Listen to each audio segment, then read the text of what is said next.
Good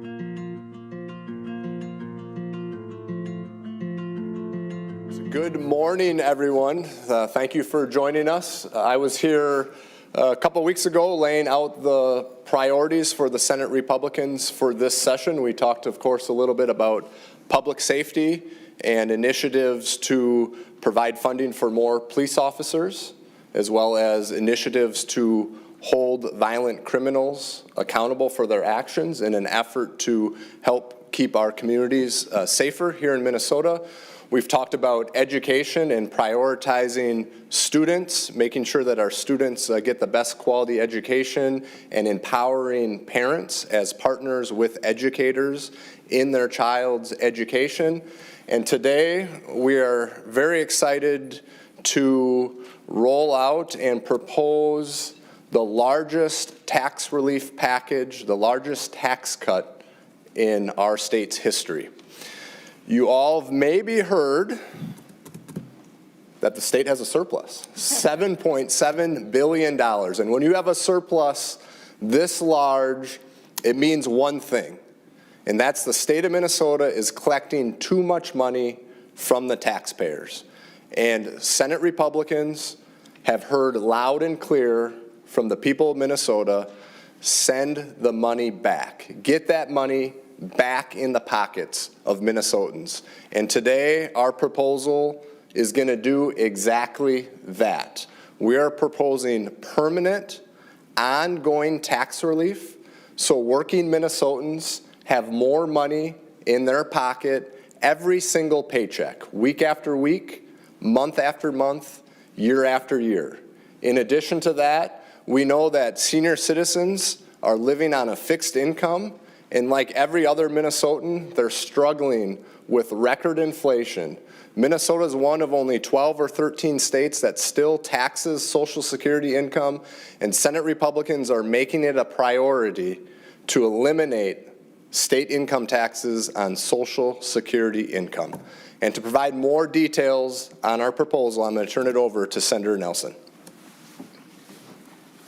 Good morning. It's great to be here with you today as the Senate Tax Chair, and I cannot agree with Senator Miller more. Coming on the heels of surplus after surplus after surplus, it is clear that government is taxing Minnesotans too much. Our reserves are full. The surplus is nearly $8 billion. Now think about that, $8 billion. Government is doing great, but the problem is Minnesotans are struggling. While our government accounts are full and overflowing, Minnesotans' bank accounts are struggling.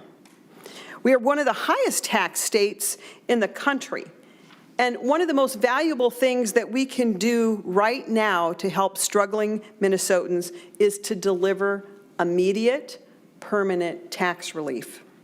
It's time that we right-size our Minnesota taxes.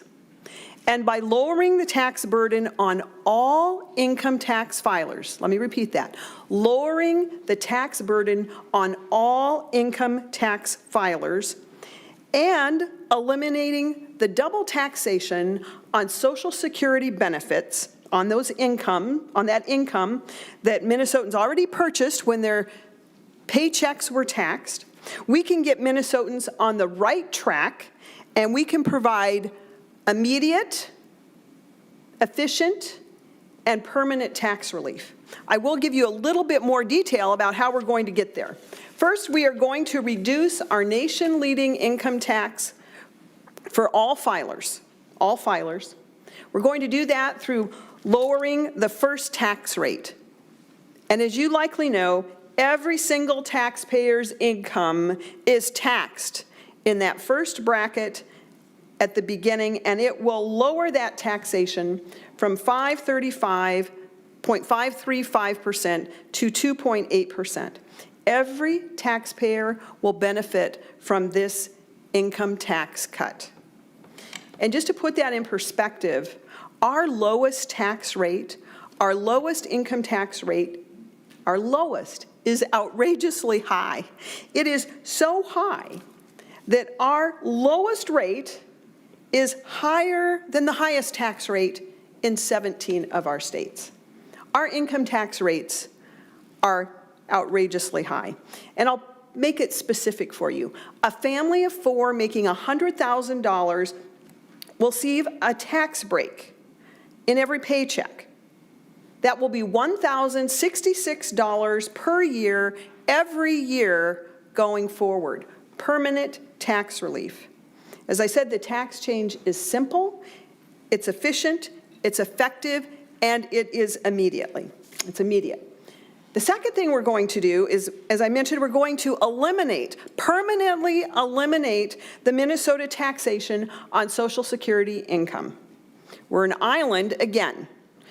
Only 13 states in our nation even tax Social Security. 11 of those states tax it at a lower rate than we do. Again, we are a high-tax state. We are an island. Eliminating the Social Security tax income or the taxation on that Social Security income will impact over 400,000 filers, and the average benefit will be $1,313. Everyone in this room, likely, we have paid into Social Security. Our retirees have paid into it over their careers, not by choice. It was mandated. And then when the federal government turns around and says, now you're eligible to withdraw that money that was taken out of your paycheck year after year after year, now the state of Minnesota currently requires you to pay tax on it. That's wrong. We need to end that. We must end this double taxation on Social Security benefits. It is the right thing to do, and it will help hundreds of thousands of Minnesotans. You know, we can't change some things like the weather in this state that might keep people from moving to or staying in our state, but we can change our high tax structure. And we must do that. That's what this bill is about. These are permanent changes. They benefit every taxpayer in the state. They will empower Minnesotans to spend those dollars as they see need and help us get back on the right track. And now I'm going to turn it over to Senator Coleman. Talk a little bit about how it impacts families. Good morning. My name is Senator Julia Coleman. I'm the Vice Chair of the Taxes Committee, and I represent Carver County, one of the fastest growing communities in this state. It is being filled with growing families like my own. And let me just tell you, growing families in Minnesota, we're tired. We're tired of having to go to 2 or 3 grocery stores hunting down deals to stay within our grocery budget. We're tired of the anxiety we get going to the post office or going to our mailbox to grab our energy bill. We're tired of stopping at the gas pump on the way to work, and as that number keeps ticking up, trying to do the mental math to figure out where that's coming out of our tight budgets. In the face of record inflation, Minnesota families are exhausted and overwhelmed. That's why I am so proud of this tax bill. While every family is facing its own unique challenges, we know they need relief, and they need it now. They don't need some big government program that picks winners and losers. They need relief. This bill delivers meaningful tax relief, not a gimmick, not a one-time check. The average household in Minnesota will get over $1,000 to put back into their family budgets every single year. On top of that, as Senator Nelson mentioned, we want to see our children's grandparents stay here in Minnesota. There are too many little Minnesotas in lower tax states like Florida, Texas, and Arizona. We want them to stay here. We want them to be part of our communities, part of our children's lives. We don't want them to have to go to a different state and count days on the calendar to make sure that their budgets are better off. This is something I hear from seniors in my community all the time about. In fact, my own grandmother lobbied me on this issue. We need to treat our seniors fairly. They were already taxed for Social Security. They shouldn't be taxed again when it's time to receive that benefit they've earned. Taxpayers, Minnesota families have been hit hard, and they know what they need for their own budgets. This bill empowers Minnesotans to meet their own individual needs and spend it as they see fit. After all, it is their money, and they earned it. Thank you. Happy to answer any questions. Could someone clarify the price tag for this biennium and then going out into the other bienniums? I just want to make sure I know how much is coming out of it. It's roughly so the question is, what is the price tag? It's roughly $3.5 billion in the current year, and then roughly $8.5 billion over the next 3 years. The next 3 years after, so like $2.8 billion. I mean, obviously it would change us like. First year, $3.5 billion. Over the next 3 years, $8.5 billion. Including both of those? Correct. So I can do the math. I can deduct 3.5 from 8.5, and that's how much is in the next biennium. Correct. So it's pretty much all the projected surplus. Nope. In the next biennium. Nope. The projected surplus is $7.7 billion for the current biennium. But the next biennium surplus is something like 5.5 billion. No, the surplus in the next biennium is larger than that. 15. My finance chair is telling me roughly 13 billion in the tails. So do the higher rates stay where they're at then, the higher tiers? Yes, right now we're focusing on the first tier, which affects all Minnesota taxpayers. So that's the tier that we're focusing on right now. And of course, this is our proposal. This will go through the committee process. The bill's getting drafted as we speak, and the tax committee will do their work. So that might change through the process, but we're focused on providing permanent, ongoing tax relief, really focused at middle-class families. Is this something you plan to scale up or down based on what you hear Monday, if the surplus grows or shrinks, or what can you say about that? Yeah, so of course the updated forecast comes out on Monday, and we will, we will adapt accordingly to what the new forecast looks like. What's your expectations for that? I don't know.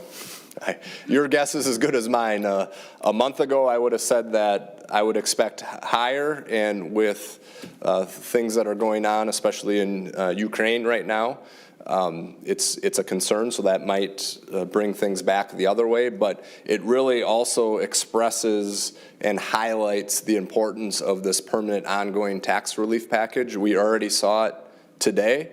Oil is up, gas prices are up, heating costs are up. It's really having an effect on family budgets in the state of Minnesota, and we feel the best way that we can help at the state of Minnesota is putting more money in the pockets of Minnesotans.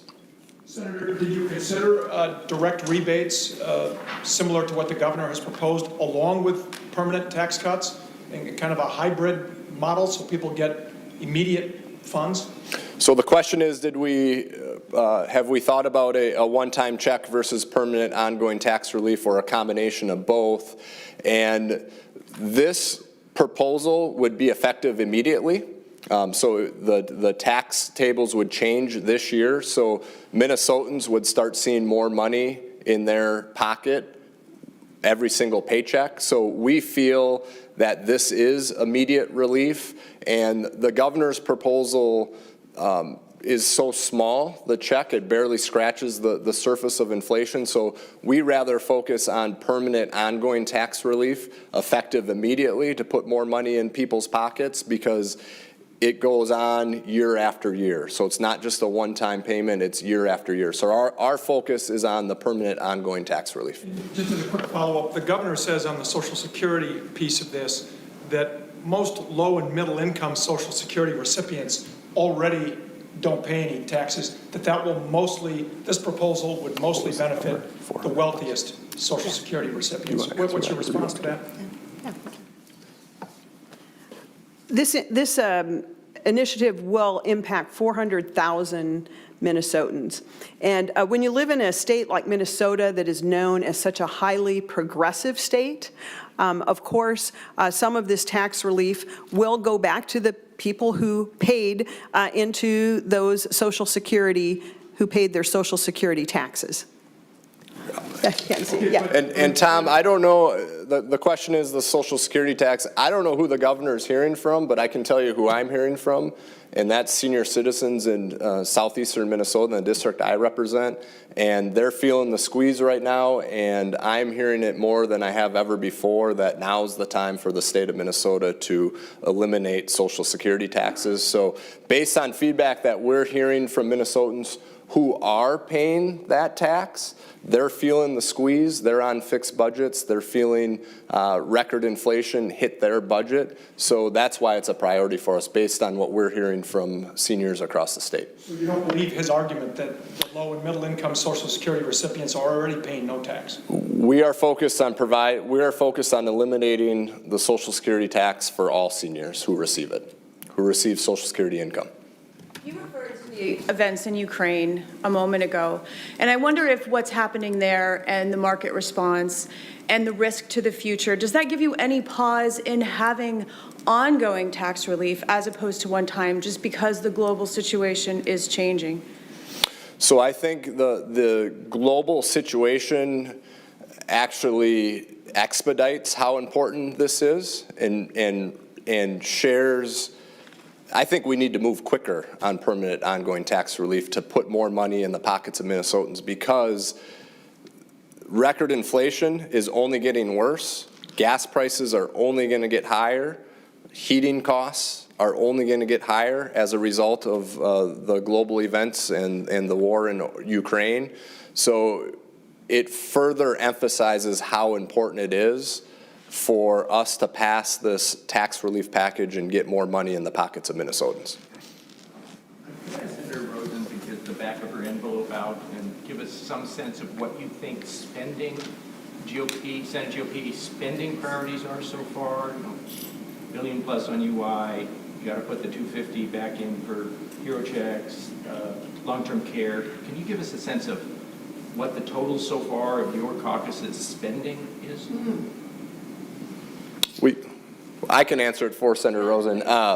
We are within the budget. We are tracking everything very carefully and very thoroughly, and all of our priorities fall within the dollars that are available within the current budget forecast. List them. Can you list them for us? I told you the ones I can recall. Well, I'm not going to list them because some of them are public right now and others are still in the works. So we've had the $2.7 billion for UI. We have this tax relief package. We've done some law enforcement recruiting and retention initiatives already. And then I think the rest of the bills are either have been proposed or are currently moving through the committee process. But we will be within the budget. I assure you of that. And we'll know what the budget is on Monday. And we may have to adjust accordingly based on the next forecast.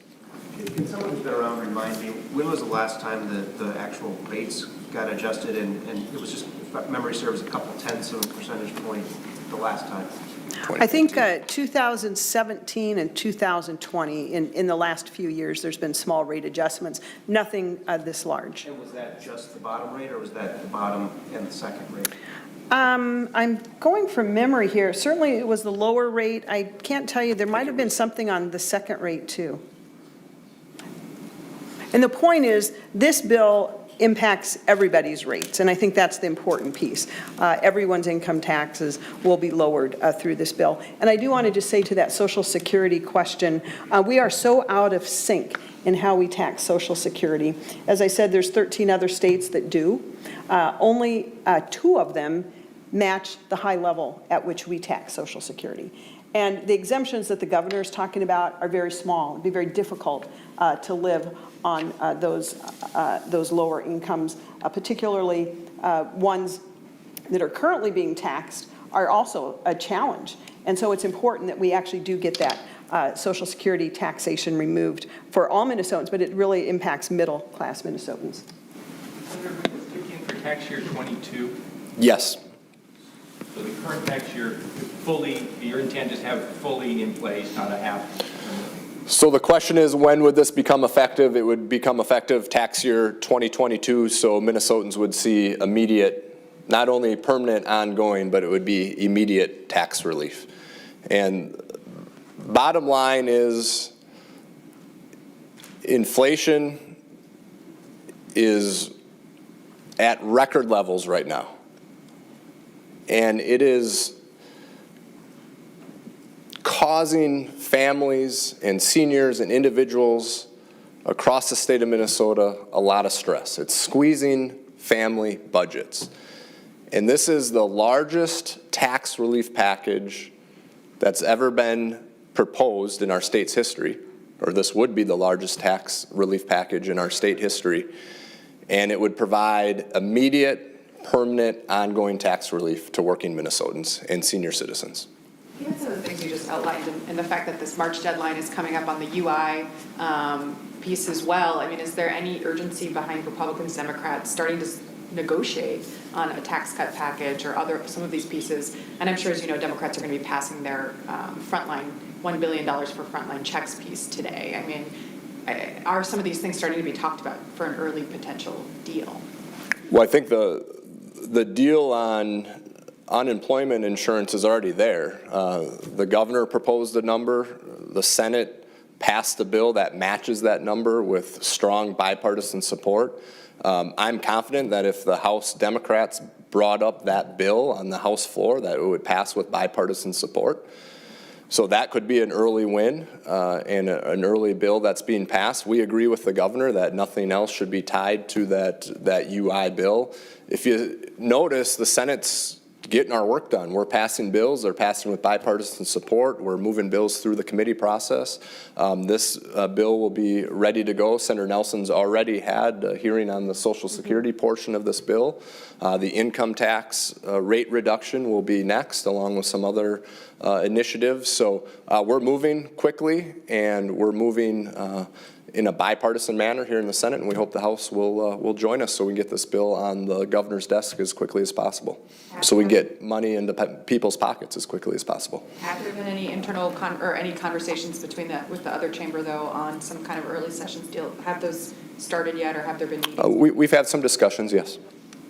And is there any appetite in the Senate for raising the hero or essential frontline worker bonus pay above that $250 that you did last year? So the question is related to the frontline worker pay. So let's go back a few months here. Of course, there was a discussion last year on $250 million for frontline workers.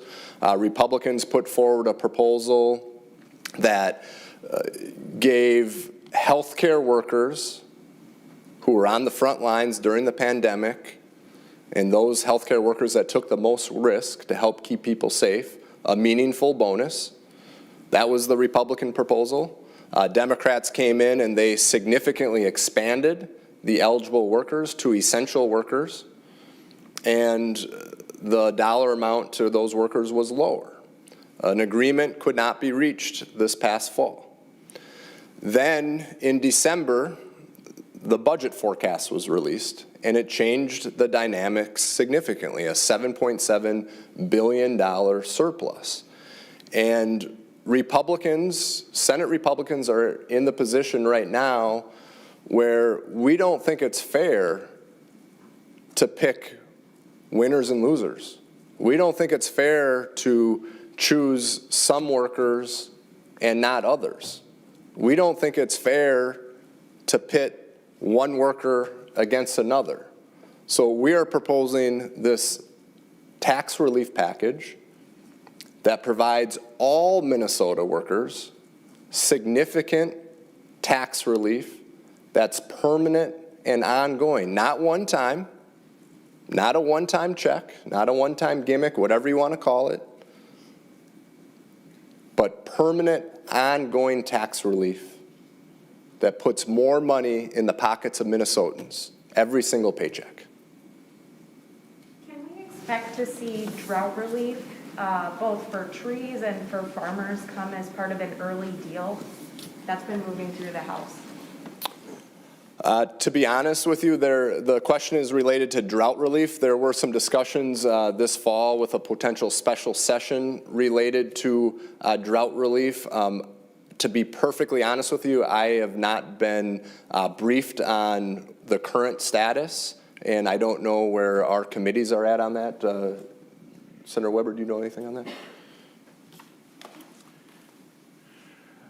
Certainly, I'm Bill Weber, Property Tax Subcommittee Chair. I would mention that there is interest from our farm organizations about a drought relief package. There has been nothing new that has been introduced in the Senate at this point. Certainly, it is a topic that will be discussed.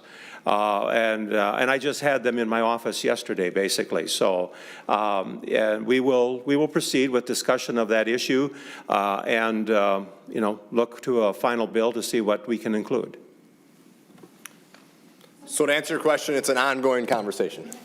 Senator Miller, could you, I mean, if people don't have questions on tax, could you react more broadly to the situation in Ukraine, you know, as it's escalating and innovation is happening? So the question is related to Ukraine. I think all I can say is our thoughts and our prayers are with the people of Ukraine, and we are hoping for a peaceful resolution as quickly as possible.